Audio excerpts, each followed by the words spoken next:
Assalamualaikum warahmatullahi wabarakatuh. Waalaikumsalam warahmatullahi wabarakatuh. Baik, kami dari kelompok 6 isi untuk mempresentasikan hasil diskusi dari tugas PSM. Sebelumnya isi memperkenalkan diri terlebih dahulu. Kami berkelompokkan saya sendiri Muhammad Ismail, NIM 706. Saya Imam Triutami, NIM 3694. Saya Amel Nurhalisabudin, NIM 3691. Saya Anya Sadiqa Febrian dengan NIM 3692. Untuk mempersingkat waktu, langsung saja saya serahkan kepada teman saya. Jadi di sini kami akan mempresentasikan rangkuman mengenai guru sebagai teladan dan agen perubahan.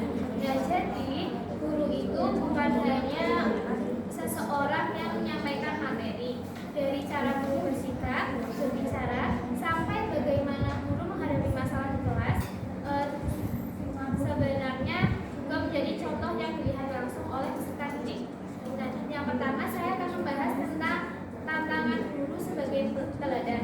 Yang pertama yaitu ada beberapa tantangan yang mungkin dihadapi guru ketika ingin menjadi seorang teladan. Yang pertama yaitu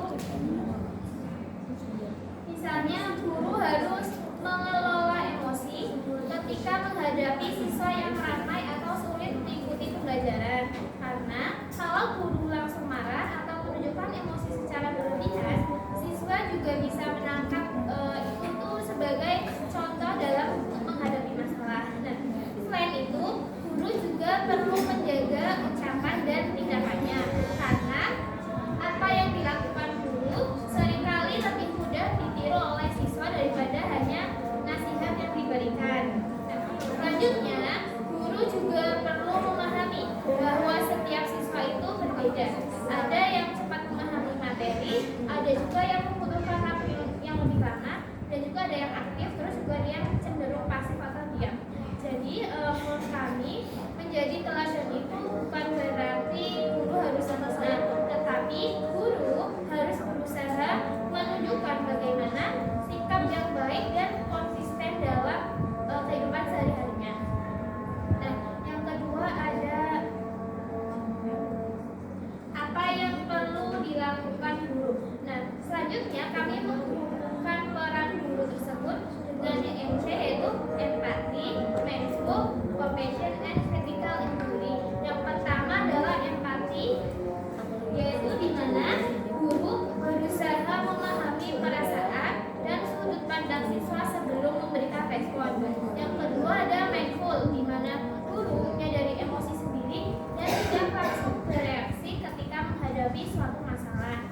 Kemudian ada compassion, yaitu guru bukan hanya memahami kondisi siswa, tetapi juga menunjukkan sebuah rasa kepedulian dan berusaha membantu ketika siswa mengalami kesulitan. Nah, yang terakhir ada critical inquiry, yaitu guru tidak langsung menyimpulkan bahwa misalkan siswa itu malas atau tidak mau belajar, tetapi guru mencoba mencari tahu dulu penyebabnya dan kemudian menentukan solusi. Contohnya, misalkan ada siswa yang tiba-tiba tidak mau mengikuti pembelajaran, guru tidak langsung mengatakan bahwa siswa tersebut malas.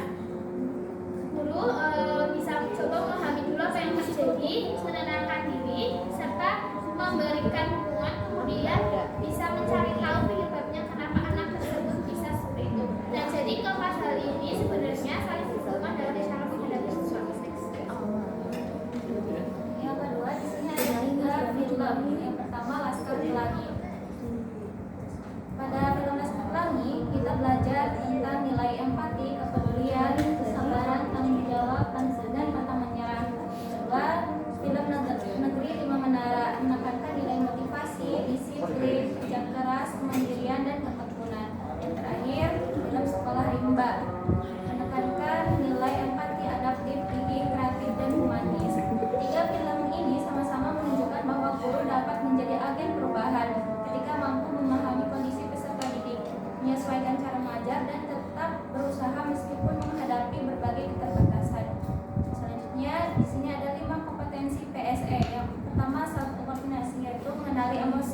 kekuatan dan nilai diri. Kedua, self management, yaitu mengelola emosi, stres, dan perilaku.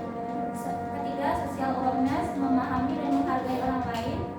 Keempat, relationship skills, yaitu membangun hubungan yang sehat dan kolaboratif.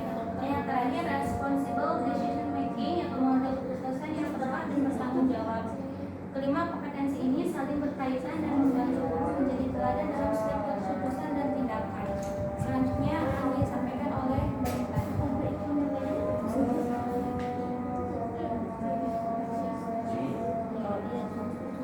Selanjutnya yaitu guru sebagai agen perubahan.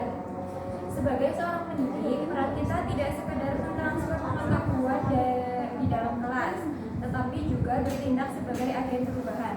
Perubahan besar dalam dunia pendidikan tidak selalu harus dimulai dari yang besar, tetapi juga dapat diwujudkan melalui langkah-langkah kecil yang dilakukan secara konsisten sehari-hari. Proses perubahan ini diawali dari internal guru dengan mengenali diri, memahami emosi, kekuatan, dan nilai-nilai dasar yang dimiliki.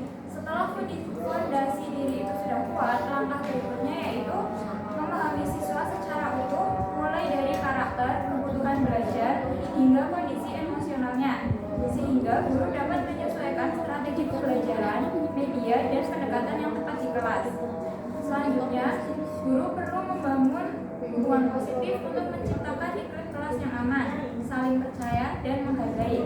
Di saat yang sama juga, guru harus memberikan teladan nyata melalui sikap yang mencerminkan nilai kebaikan, yang pada akhirnya akan mendorong perubahan positif agar siswa tumbuh menjadi pribadi yang lebih berkembang dan percaya diri. Sebagai contoh nyatanya, misalnya ketika menemukan siswa yang kesulitan memahami materi. Nah, kita sebagai guru itu tidak lantas menganggapnya tidak mampu, tetapi kita harus mencari tahu akar permasalahannya dulu, lalu mencoba pendekatan atau media belajar baru yang lebih sesuai sehingga siswa tersebut berhasil memahami materi. Selanjutnya akan dijelaskan oleh Itu yang terakhir yaitu Insight sebagai seorang calon guru. Yang pertama itu belajar mengenali dan mengelola emosi diri. Kemudian tidak cepat untuk menilai siswa dari hasil belajarnya saja. Kemudian berusaha memahami kebutuhan serta kondisi masing-masing siswa tersebut. Kemudian menyesuaikan pembelajaran ketika cara yang digunakan itu belum efektif. Kemudian mau menerima masukan dan terus belajar serta menjadi contoh melalui sikap dan tindakan sehari-hari. Jadi untuk menjadi seorang guru teladan itu bukan berarti harus selalu sempurna, tapi bagaimana caranya kita untuk mau terus belajar, memperbaiki diri, serta memberikan contoh yang baik pada peserta didik. Mungkin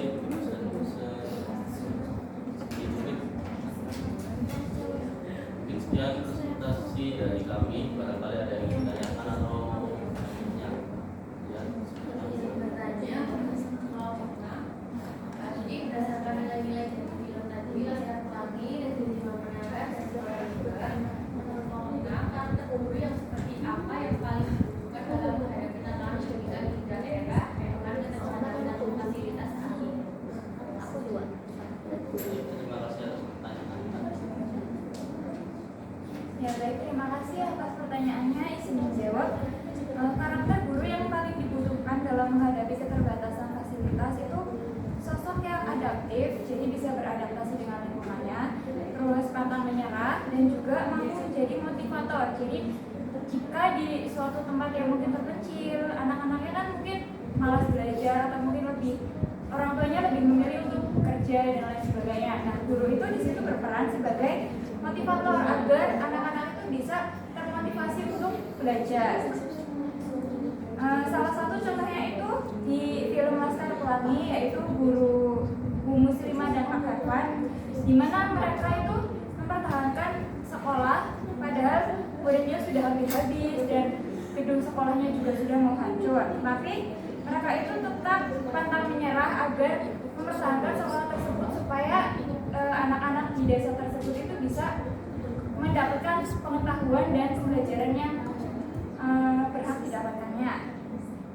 Selain beradaptasi dengan lingkungan, guru juga harus bertindak sebagai pembentuk karakter dan penanam nilai hidup. Contohnya itu di film Negeri 5 Menara, di mana ada ustadznya itu memotong kayu menjadi sebuah apa ya namanya, yang bentuknya lancip gitu ya, dan sambil meneriakan wajada-wajada.